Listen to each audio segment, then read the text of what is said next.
धन्यवाद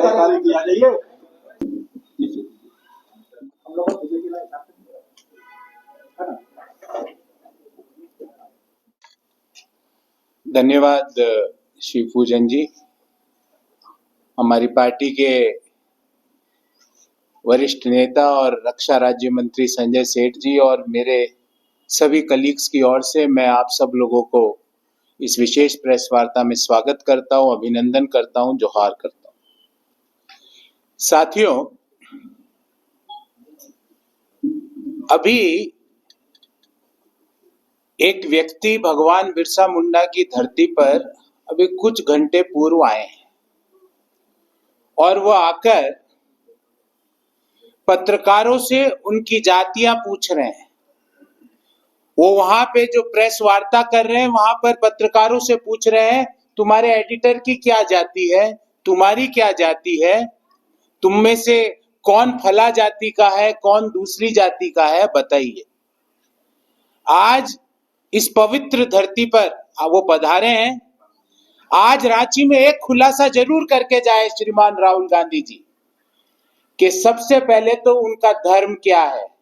वो हिंदू है, ईसाई है, मुस्लिम है, पारसी है, कभी वो दत्तात्रेय गोत्र के बन जाते हैं, कभी ब्राह्मण बन जाते हैं, कभी पारसी बन जाते हैं, कभी महात्मा गांधी से अपने आप को जोड़ लेते हैं।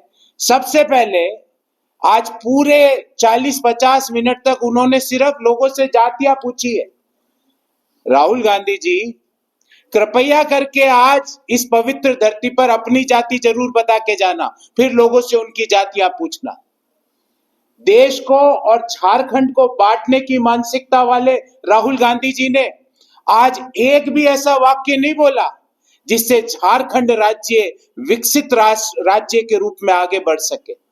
कभी दलितों की बात करी, कभी जनजातीय लोगों की बात करी, कभी पिछड़ों की बात करी। राहुल गांधी जी, दलितों के सबसे बड़े नेता और हमारे पूजनीय बाबा साहब अंबेडकर साहब को आपने 4 दशक तक देश का सर्वोच्च भारत रत्न से क्यों नहीं नवाजा?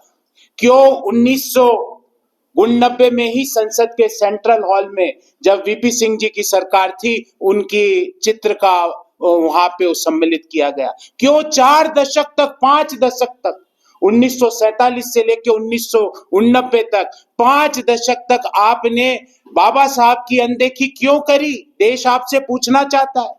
क्यों जब रामनाथ कोविंद साहब एक दलित राष्ट्रपति, देश के राष्ट्रपति बने, तो आपकी माताजी श्रीमती सोनिया गांधी जी ने उनको कर्टसी कॉल नहीं किया? क्यों राहुल गांधी जी, आपने अपने उस सांसद को पार्टी से बेदखल नहीं किया जिसने देश की पहली दलित महिला राष्ट्रपति का अपमान किया? आपके सांसद, आपके विधायक, जब देश में कंसेंसस की जरूरत थी, जब इस भूमि की बेटी, इस धरती की बेटी, संथाल परगना की बेटी देश की राष्ट्रपति पद का चुनाव लड़ रही थी, तो उपेक्षा आपसे ये रखी थी हमने कि आप इसमें चुनाव नहीं कराएंगे, इसको निर्विरोध तरीके से लेके जाएंगे। पर आपने और आपकी अलायंस के सारे दलों ने देश की पहली दलित राष्ट्रपति के विरोध में मतदान किया। ये आपकी दलित विरोधी, आदिवासी विरोधी मानसिकता है। झूठ कब तक बोलेंगे? कब तक आदिवासियों को ठगने का काम करेंगे? आपके पिछड़े लोगों के प्रति क्या मानसिकता है? कांग्रेस पार्टी के अध्यक्ष सीताराम केसरी जी, स्वर्गीय श्री सीताराम केसरी जी का शव कांग्रेस पार्टी ने अपने मुख्यालय में नहीं आने दिया, जो क्योंकि वो बैकवर्ड थे। इसलिए उनको धक्के देकर कांग्रेस पार्टी ने अपने मुख्यालय से निकाला, एक अध्यक्ष को, सिर्फ इसलिए क्योंकि वो बैकवर्ड कम्युनिटी से आते हैं। और आज आप देश को दलित, आदिवासी और बैकवर्ड का ज्ञान देते हो। कभी आरक्षण के मुद्दे पर आज आपके खुद के मुख्यमंत्री, तेलंगाना के मुख्यमंत्री रेवंत रेड्डी ने साफ कहा आज ही कि हम मुस्लिमों को आरक्षण देंगे। कान खोल के सुन लीजिए राहुल गांधी जी, आप और आपकी पार्टी के सारे लोग जितना दम लगाए लगा लो, पर हम दलित और आदिवासी का आरक्षण मुस्लिम समाज को नहीं देने देंगे, नहीं देने देंगे, नहीं देने देंगे। आप खुलेआम कह रहे हो ना कि हम मुस्लिम समाज को आरक्षण देंगे। आप आरक्षण के विरोध की बात अमेरिका तक जाके करते हो और यहां आके हमको जातियां पूछते हो हमारी। कभी आपने कभी किसी युवा से पूछा कि 1 साल में 5 लाख रोजगार का वादा हेमंत सोरेन ने किया था, उसका क्या हुआ? कभी आपने ये पूछा कि 2,000 रुपए प्रति माह 5 साल तक महिलाओं के खाते में डालने का वादा हेमंत सोरेन और आपके इंडिया अलायंस के घटक दलों ने किया था, उसके अनुसार 1,20,000 रुपया झारखंड की हर महिला के खाते में जाने चाहिए थे, गए 2,000। राहुल गांधी जी, वो 1,18,000 रुपए कहां है? वो किसके अलमारा में पड़े हैं? हमें पता है, वो उन लोगों के अलमेरे में पड़े हैं जिनके यहाँ पर 350-400 करोड़ रुपए की नोटों की थप्पियां दिखती है। बैंक के जो काउंटिंग मशीन है वो खराब हो जाती है गिन गिन के, पर उनके नोट बंद नहीं होते, उनके नोटों की गिनती पूरी नहीं होती। आप कभी उनके बारे में बात करेंगे? जिन लोगों की आप बात करते हो यहां आकर इस पवित्र भूमि पर आके, आपके मुख्यमंत्री उनके लिए रेड कारपेट बिछाते हैं और आप यहां पे आके बोलते हो कि फलाना वो है, फलाना वो है। आपको पता भी है आप क्या कर रहे हो, आपको पता भी है कि आपका मंतव्य क्या है। देश को जातियों में बांटने वाली कांग्रेस पार्टी के शीर्ष नेता से मेरा एक ही सवाल है, आप अपनी जाति बताओ और फिर आगे की बात है, और वो धर्म और वो जाति आपको कैसे मिली फिर हम आगे की बात करेंगे। देश को जातियों में हम नहीं बंटने देंगे। हम पुनः कहते हैं राहुल गांधी जी, आपको बुरा तो लगेगा पर हम एक हैं तो सेफ है। हम एकता से आगे बढ़ेंगे, देश को तीसरे नंबर की अर्थव्यवस्था बनाएंगे। 47 में जो प्रधानमंत्री जी ने संकल्प लिया है विकसित भारत का, उसको पूर्ण करेंगे और अब झारखंड को भी विकसित राज्य, सुरक्षित राज्य और घुसपैठिया मुक्त राज्य बनाने का जो संकल्प हमारे शीर्ष नेतृत्व ने लिया है उसे हम पूरा करेंगे। आपके पास ना तो युवाओं के लिए कोई योजना है, ना महिलाओं के लिए कोई योजना है। आपके पास एक ही योजना है जिसको हिंदी में कहते हैं भ्रष्टाचार और अंग्रेजी में कहते हैं करप्शन।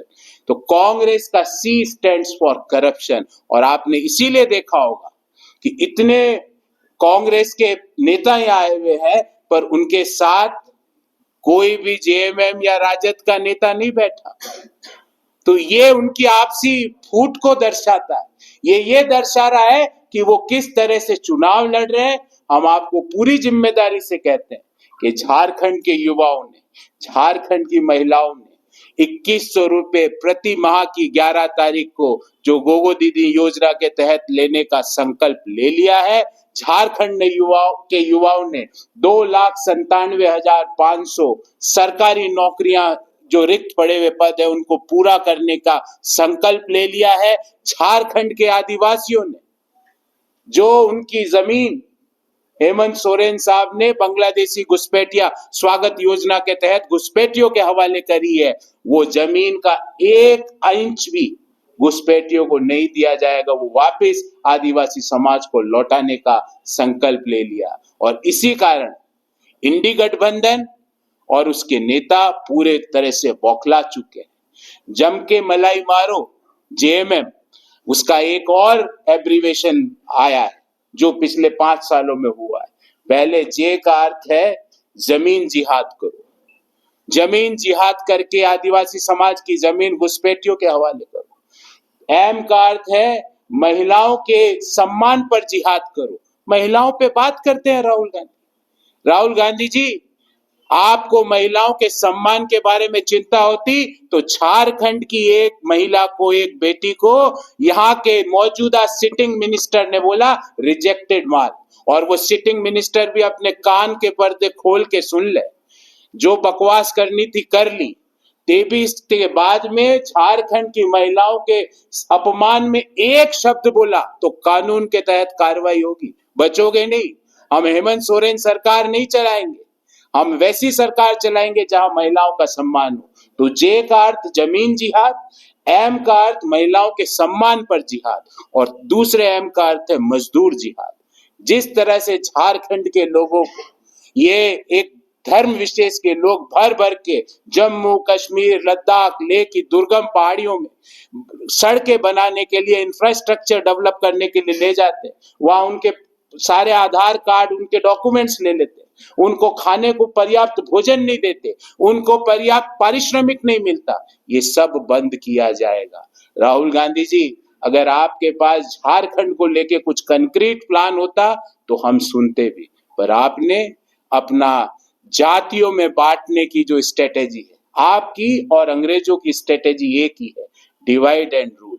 पर अब देश ने ये डिसाइड कर लिया है, एक है तो सेफ है, इसलिए ये डिवाइड एंड रूल नहीं चलेगा। अब हम यूनाइटेड होकर आगे बढ़ने का जो हमने प्रधानमंत्री मोदी जी के संकल्प के नेतृत्व में जो संकल्प लिया है, उसको लेकर हम आगे बढ़ेंगे। मैं आग्रह करूंगा हमारी पार्टी के वरिष्ठ नेता और हमारे केंद्र सरकार के मंत्री आदरणीय और आपके सबके चहेते आदरणीय संजय सेठ जी से कि वो अपना वक्तव्य आपके सामने दें। आपको धन्यवाद। और आपके माध्यम से पूरे झारखंड के सभी मीडिया कर्मी, चुनाव में लगे हुए लोग, आम लोग, जिन्होंने बढ़ चढ़कर पहले चरण में 13 तारीख को जमकर वोट किया और 20 तारीख को जमकर वोट करने जा रहे हैं। और पहले चरण में जो 43 जगहों पे चुनाव हुए, उस चुनाव ने सिद्ध कर दिया कि भारतीय जनता पार्टी के नेतृत्व में बहुमत वाली सरकार नहीं, 2/3 बहुमत से सरकार बनने जा रही है। और 20 तारीख को जो सूचनाएं आपके माध्यम से, हमारे माध्यम से, उन सूचनाओं के आधार पर अधिकांश सीटों पर एनडीए के उम्मीदवार जीतने जा रहे हैं। और मैं तो रोज गांव, टोला, पंचायत घूमता हूं। जो आम लोगों का जो परसेप्शन है कि अब तो हद हो गई, इन 5 सालों के अंदर जितना ठगा हुआ महसूस हमने किया, कभी तक जीवन में ऐसा देखा नहीं। और इसीलिए बोलती हम तो ऐसे ही जाने, पूछते भी नहीं है कि वोट की खातिर। बोला हम तो मोदी के साथ भैया, मोदी के थे वोट, हमने कहा हुआ दीदी। तो बोलती है देख मोदी हमरा शौचालय देलक, घर देलक, गैस चूल्हा सिलेंडर देलक, 5 लाख रुपए का आयुष्मान भारत देलक, रोड देलक, गाय गोरू देलक। ये भाव है बिना पूछे। तो एक प्रचंड बहुमत झारखंड बनने के बाद आज तक किसी भी पार्टी को इतना प्रचंड बहुमत, इतना प्रचंड समर्थन कभी नहीं मिला जो इस बार मिलने जा रहा है। और कह सकते हैं कि महिलाओं की बात, रूबी का पहाड़िया 150 टुकड़े किए, न्याय मिला क्या? आज तक कांग्रेस पार्टी के राजकुमार के मुंह से कभी बात नहीं सुनी। रूपा तिर्की एक पुलिसकर्मी थी, दुबका मार दिया गया, न्याय मिला क्या? संध्या टोप्पो, यही हमारे टुपुदाना में पशु तस्करों ने गाड़ी चढ़ाकर इसलिए मार दिया कि गाय जो कटने जा रही थी बांग्लादेश, उसको रोकने का काम किया। न्याय मिला क्या? नहीं मिला। ऐसे सैकड़ों आदिवासी महिला जिनके साथ कहते ना इतना अत्याचार हुआ, आज तक न्याय नहीं मिला। और देश में पहला ऐसा राज्य है आजादी के बाद, आज तक मैं कह रहा हूं, कि मुख्यमंत्री ने आदेश दिया कि किसी पशु तस्कर जिसमें गौ माता जाती है, गौ माता मतलब एक गाय में 33 करोड़ देवताओं का वास है। गाय को एक रोटी खिला दो, सारे कष्ट दूर हो जाते हैं, बरकत होती है। गौशाला में सेवा कर दो, 4 धाम की यात्रा हो जाती है। वैसे मुख्यमंत्री ने आदेश दिया कि गौ ले जाने वाले तस्करों को कोई थाना पुलिस रोकेगा नहीं, जिसका परिणाम हुआ कि झारखंड के रास्ते रोजाना सैकड़ों नहीं हजारों गाय बांग्लादेश जा रही कटने के लिए। जवाब है क्या? और वही सेफ जोन जब बांग्लादेशी घुसपैठियों को लगा रहे, ये मेरे लिए तो हेवन है झारखंड, वहां तो सब कुछ तैयार बैठा है। तभी बांग्लादेशी घुसपैठी मुसलमान घुसे और आज आतंक कर दिया है। ऑन रिकॉर्ड में बोल रहा हूं, मैंने पीछे भी कहा, रांची में 1 लाख बांग्लादेशी मुसलमान रांची में घुसा है, जो दिन में दिखाने के लिए व्यापार करते हैं और शाम होते होते चेन स्नैचिंग गैंग के सदस्य बन जाते हैं। जितना क्राइम रांची और रांची का अगल बगल हो रहा है, उसमें 90% बांग्लादेशी घुसपैठियों का है। जवाब है क्या? कोई जवाब नहीं। और कांग्रेस पार्टी जिसने राम को नकार दिया, कहा था राम तो काल्पनिक है, इन्होंने कहा था राम काल्पनिक है। अरे राम तो पुरुषोत्तम है, राम सर्वे सर्वा है। हम पृथ्वी से विदा होते हैं कहते राम नाम सत्य है। एक बार मुंह से हे राम निकल जाए, समझो मोक्ष मिल गया। आप राम को काल्पनिक बताते हो, राम के मंदिर के लोकार्पण पे, उद्घाटन पे आप उसको ठुकराते हो। और आपके बन्ना गुप्ता ने एक हफ्ते पहले क्या कहा? हिंदू कट्टरपंथी, और कोई मुन्ना भाई, कोई राजू भाई। कौन है मुन्ना भाई, कौन है राजू भाई? भाई हिंदू कभी कट्टरपंथी नहीं होता। आपने कहा था सदन में, हम सामने बैठे थे, आपने कहा था हिंदू हिंसक होता है। क्या हिंदू हिंसक होता है क्या?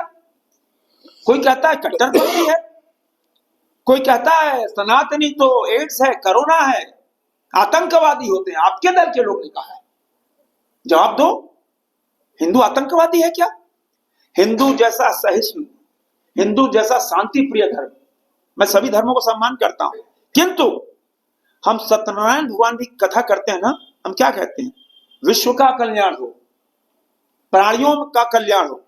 हम उस भाव के लोग हैं, और आप हमको कट्टरपंथी बताते हो, राम को काल्पनिक बताते हो।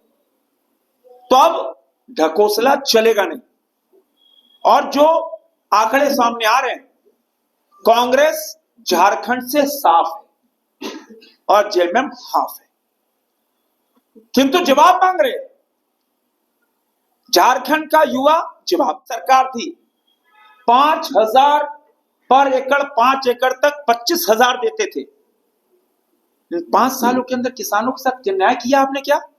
जवाब दो हेमंत सोरेन, जवाब दो राहुल गांधी, कि उस योजना को क्यों बंद किया? किसानों के लिए इतनी बड़ी योजना 25,000, ये 6,000 रुपया प्रधानमंत्री नरेंद्र मोदी किसान सम्मान की योजना के तहत 31,000 मिलता, क्यों बंद कर दिया भाई? जवाब है नहीं। महिलाओं के बारे में हमने कहा 1 रुपए में 50 लाख की रजिस्ट्री करते थे। मतलब झारखंड की महिला गृह स्वामी बने, वह खेत की, खलियान की, घरों की मालकिन बने, यह भाव था। अपने आते ही बंद कर दिया। जवाब है कोई जवाब नहीं। और इसीलिए झारखंड का युवा जवाब मांग रहा है, महिला जवाब मांग रही है, किसान जवाब मांग रहा है, आम लोग जवाब मांग रहे हैं। और मेरा तो यह आरोप है कि इन 5 सालों के अंदर, झारखंड ऐसा राज्य है, 5 सालों के अंदर गौरव जी, यहां एक छोटी सी चीज, ट्रांसफार्मर, बहुत मामूली चीज है, ट्रांसफार्मर और बिजली के पोल का टेंडर ही नहीं हुआ। इसकी टोपी इसका सर, उसकी टोपी उसका सर। जब हम सब ट्रांसफार्मर खराब होता है, रोजाना 25-30 ट्रांसफार्मर की पैरवी करते हैं, 15-15, 20-20 दिन लग जाते हैं एक ट्रांसफार्मर चेंज कराने में। और हिंदुस्तान का पहला ऐसा राज्य है जहां ट्रांसफार्मर लगाने के बाद गांव की जनता बोलती, विधायक जी, सांसद जी, जरा आइए ना, ट्रांसफार्मर का उद्घाटन कर लीजिए, नारियल फोड़ दीजिए। यह दशा आपने झारखंड की कर दी है। तो झारखंड की जनता आपको माफ नहीं करने वाली है।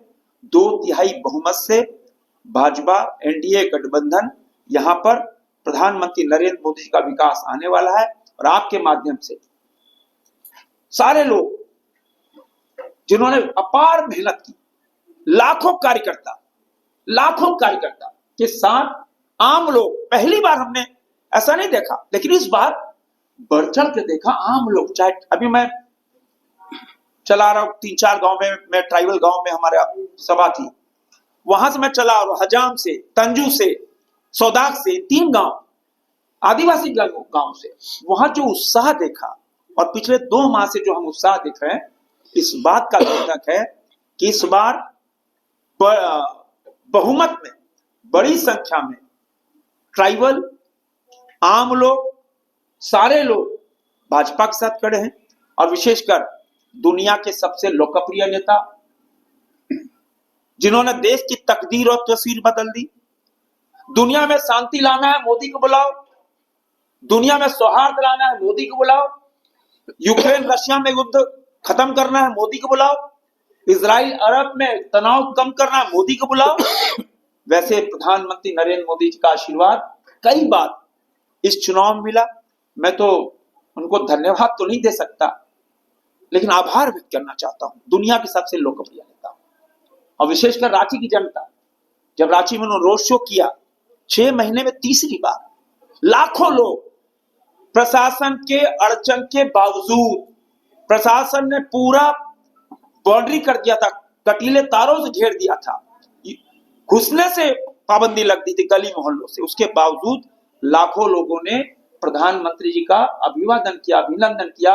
देखो देखो कौन आया, भारत माता का शेर आया, शेर आया, शेर आया, मोदी जी को जय श्री राम, जय श्री राम, ऐसे गगनभेदी नारे लग रहे थे। मैं उनका आभार व्यक्त करना चाहता हूं, अमित शाह जी का, नड्डा जी का, और मेरे 2 जो हम सबके बहुत लोकप्रिय शिवराज सिंह चौहान जी का, हेमंत विश्व शर्मा जी का, जिन्होंने लगातार 2 महीने तक लगातार ऊर्जा भरने का काम किया। हमारे गौरव जी का, सारे राष्ट्रीय प्रवक्ताओं का और पार्टी के शीर्ष एनडीए के नेताओं का जो लगातार यहां पर आकर ये जो इंडी गठबंधन है, जो भ्रष्टाचार, जो कहते हैं ना इतना भ्रष्टाचार, उसका पर्दाफाश और प्रधानमंत्री नरेंद्र मोदी का विकास से झारखंड की जनता को बताने का काम किया। मेरी ओर से आप सभी पत्रकार मित्रों का बहुत बहुत अभिनंदन, बहुत बहुत आभार। उनका एजेंडा एक ही है कि देश को जातियों में विभाजित करो और अपने राजनीतिक उल्लू सीधे करो, ये उनका एजेंडा है। क्या उनके पास विकास का कोई एजेंडा नहीं है? जहां जाते हैं उनके 2 ही काम है, देश को जाति में विभाजित करो, देश को धर्मों में विभाजित करो। मेरा तो एक ही सवाल है राहुल गांधी जी से, राहुल गांधी जी आपकी क्या जाति है, बता के जाइए, क्योंकि हम तो जाति की बात नहीं करते, हम तो विकास की बात करते हैं। आप अपनी जाति बताइए, सबसे पहली जातिगत जनगणना आप ही से करेंगे। आप अपनी जाति बताइए, अपना धर्म बताइए। कभी दलितों की बात उठा लेते हैं। अरे जिस राष्ट्रीय पार्टी ने रामनाथ कोविंद जी को राष्ट्रपति बनने के बाद कर्टेसी कॉल नहीं किया हो, वो क्या दलितों की बात करेगी? जिस राष्ट्रीय पार्टी ने देश की पहली आदिवासी महिला मुख्यमंत्री का मजाक उड़ाया और जो शब्द बोले हैं वो मैं बोलना नहीं चाहता, राष्ट्रपति जी के लिए अपमानजनक शब्द बोले, और छोटे मोटे आदमी ने नहीं, जो कांग्रेस पार्टी के एलओपी थे, लीडर ऑफ कांग्रेस पार्टी इन लोकसभा, उन्होंने बोला कि ये राष्ट्रपति नहीं है, ये तो ये है। शर्म आनी चाहिए आपको। और उनको यहाँ पे अभी झारखंड में घुमा रही है कांग्रेस पार्टी। जिस कांग्रेस पार्टी ने एक ओबीसी मुख्यमंत्री नारायण स्वामी से राहुल गांधी जी ने अपने जूते के फीते बंधवाए, आज उनको बैकवर्ड कम्युनिटी याद आ रही है। सीताराम केसरी, एक लोकप्रिय व्यक्ति जिसने पूरा जीवन कांग्रेस पार्टी की सेवा में खपा दिया, उसको धक्के मार के कांग्रेस मुख्यालय से निकाला गया एज ए प्रेसिडेंट। उनका दोष क्या था पता आपको? कि वो एक समुदाय विशेष के नेता थे, और कांग्रेस पार्टी में समुदाय जाति महत्वपूर्ण नहीं है, परिवार विशेष महत्वपूर्ण है। वो परिवार की पार्टी के इर्द गिर्द कांग्रेस पार्टी घूमती है। जातियों में मत बांटिए देश को। इसीलिए प्रधानमंत्री जी का नारा पुनः दोहराता हूं, एक है तो सेफ है, एक ही रहते थे, आज भी रह रहे, और सदियों तक देश में हम एक ही रहेंगे।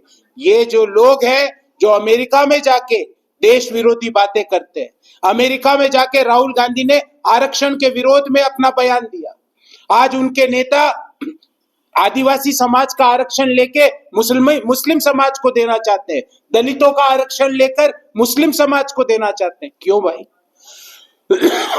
क्यों क्यों ऐसा क्यों? इसलिए देश को, समाज को जातियों में ना बांटे, विकास की बात करें अगर कोई एजेंडा है तो। और अगर जातियों में बांटने का बहुत शौक चढ़ चुका है आपको, अगर बहुत शौक है, तो आप कृपया करके अपनी स्वयं की जाति बताएं।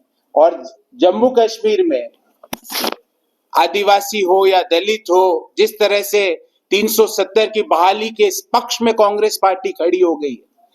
नेशनल कॉन्फ्रेंस ने, आपकी जानकारी के लिए बता दूं, नेशनल कॉन्फ्रेंस ने जम्मू कश्मीर में जो रिजर्वेशन था उसको समाप्त करने का प्रण अपने घोषणा पत्र में किया था, और कांग्रेस पार्टी मुख्य दर्शक बनी हुई थी। 370 की बहाली करके वो वहां से रिजर्वेशन को समाप्त करना चाहते हैं, पर ये होने नहीं देंगे। राहुल गांधी जी, आप या आपके परिवार का आपका भांजा भी आ जाए, क्योंकि अब तो भांजे भांजी आने वाले, भांजे भांजी भी आ जाए तो भी देश का रिजर्वेशन, देश का आरक्षण आप समाप्त नहीं कर सकते। आदिवासी समाज का हक ना तो हम बांग्लादेशी घुसपैठियों को देंगे और ना ही मुस्लिम समाज को देंगे। आपको जो करना हो कर लीजिए, आपको देश में देश विरोधी जितनी बातें करनी कर लीजिए। आज मुझे लगा इस पवित्र धरती पे आके कुछ तो काम की बात करेंगे, कुछ तो बताएंगे अपनी योजना। कोई योजना नहीं है। आज झारखंड के मतदाताओं ने मन बना लिया है, युवाओं को 2000 रुपए प्रति माह मिलने दिसंबर माह से चालू हो जाएंगे। 2100 रुपए हर महिला के खाते में 11 दिसंबर से पहुंचना चालू हो जाएंगे। ये हमारे प्रण है। 2,97,500 जो रिक्त पद है उसको भरने की प्रक्रिया पहली कैबिनेट में उसको चालू कर दिया जाएगा। ये हमारे प्रण है, और ये ध्यान रखना, ये मोदी जी की गारंटी है, और जिसपे देश ही नहीं विदेशी लोग भी विश्वास करते हैं अगर मोदी जी कोई बात कह के जाते हैं।